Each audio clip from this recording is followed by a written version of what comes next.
Aplicaciones judiciales y médicas de la antropología criminal. Tipo de criminal nato. Una aplicación aún más directa y más práctica es la que hace servir el conocimiento del tipo para la revelación del autor de un crimen. En efecto, el tipo suministra un indicio tanto más precioso cuanto que no puede alterarlo ningún disimulo y se conserva durante toda la vida y hasta después de la muerte.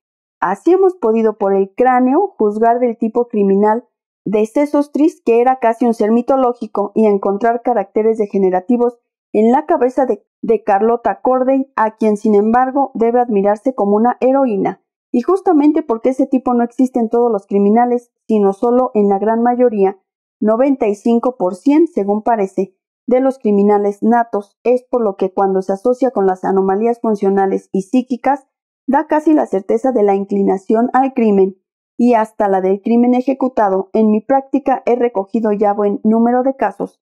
La señora R., gentil persona hacendosa, sin procedentes anormales, fue arrojada un día desde la ventana de un piso tercero.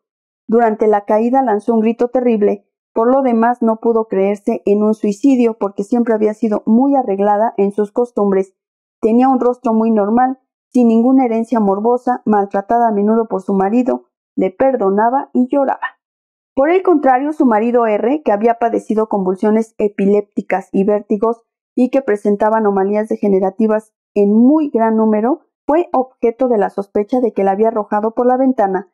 Presentaba el apéndice lemúrico de la mandíbula inferior, oreja sesil, bicromatismo del iris, oxicefalia, protuberancias frontales muy desarrolladas, carencia de barba, sensibilidad dolorosa muy obtusa, sensibilidad rápida muy obtusa, una precocidad sexual enorme. A la edad de 8 meses tuvo erecciones que le pusieron en la necesidad de destetarle.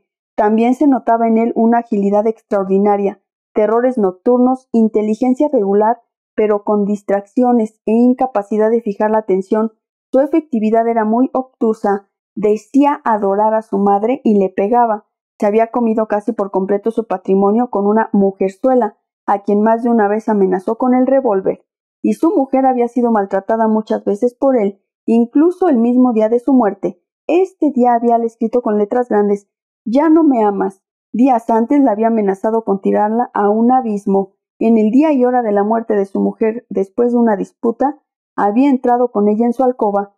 Cuando cayó sobre las losas, salió él, y aún reducida, no se volvió para cuidarla, y regresó a su casa pretextando que no sabía nada.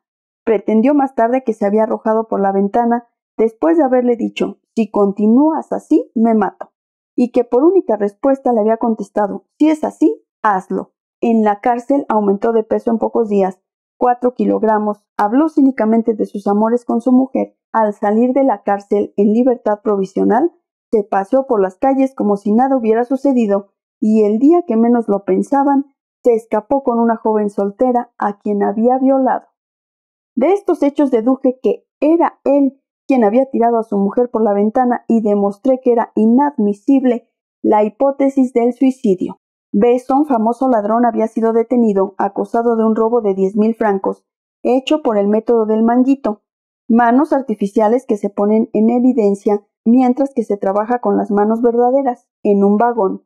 En la cárcel rehusaba los alimentos diciendo que estaban envenenados y gritaba contra enemigos imaginarios, sospechando la simulación. Le sometía al plastimógrafo y al hidrosmógrafo de mozo. Como había una reacción muy grande de descenso cuando le decía yo que los jueces iban a entrar en su aposento, y como las orinas no presentaban ningún cambio en comparación con la de los días en que estaba tranquilo, mis conclusiones fueron por la simulación.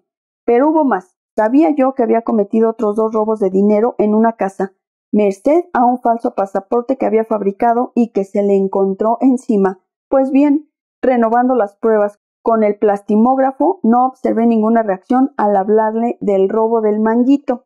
Al pasado que se producía una gran reacción cuando le hablaba de los otros robos, deduje enseguida que no había cometido el primer delito de que se le acusaba, sino los otros 2, y se lo escribí al juez. Este se quedó absorto al ver confirmadas por documentos oficiales mis conclusiones. María Galuzzi, de edad muy avanzada, encontróse muerta en su lecho, con la cabeza bajo la almohada y con la sangre en la nariz. La autopsia reveló los signos de una violenta asfixia. Tenía 2 hijos interesados en su muerte, puesto que eran sus herederos y porque querían impedirle que colocase su fortuna en renta vitalicia, lo cual deseaba hacer ella por aquel entonces. La noche del asesinato, unos vecinos habían visto a Miguel, el hijo mayor, entrar en la casa de ella.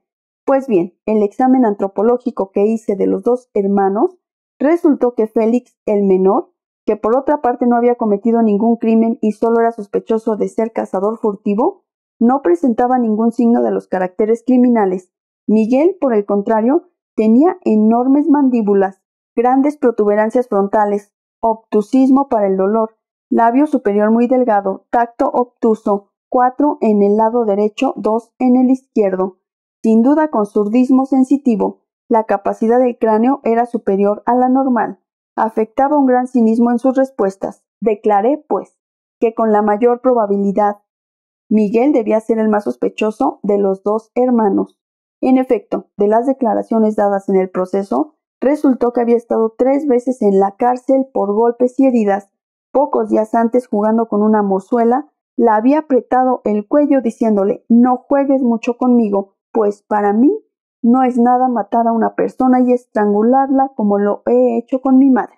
Esto era la jactancia imprevisora del criminal. Enseguida la amenazó con matarla si hablaba de ello. También pudo comprobarse que en un contrato reciente había hecho incluir una cláusula de rescisión para el caso de encarcelamiento, que efectivamente ocurrió algunos días después. Félix fue absuelto, Miguel fue condenado y confesó enseguida su crimen. Aquí los datos antropológicos habían anticipado con mucho a los testigos oculares.